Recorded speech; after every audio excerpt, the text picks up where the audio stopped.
नगरपालिका सार्वत्रिक निवडणूक 2025 यामध्ये भारतीय जनता पार्टीचे अध्यक्षपदासाठी भगवानदादा सीताराम क्षीरसागर हे 913 मतांनी विजयी झाले।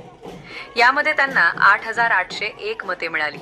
उभाठा गटाचे बाळासाहेब उर्फ सुधाकर देशमुख यांना 8968 मते मिळाली।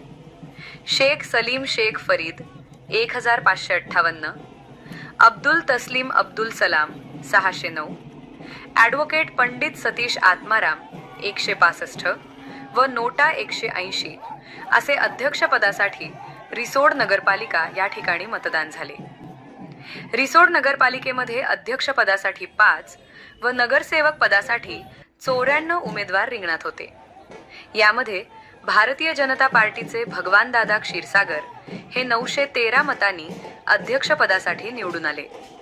तसेच रिसोड नगरपालिका नगरसेवक 23 पैकी 9 कमळ, 8 पंजा, 5 धनुष्यबाण व 1 अपक्ष असे 23 नगरसेवक रिसोड नगरपालिकावर निवडून आले। माजी मंत्री अनंतराव देशमुख व विधान परिषद आमदार भावनाताई गवडी यांच्या अधिक परिश्रमाने रिसोड नगरपालिकेवर कमळ व धनुष्यबाण यांची युती असल्यामुळे 9 ठिकाणी कमळ व 5 ठिकाणी धनुष्यबाण निवडून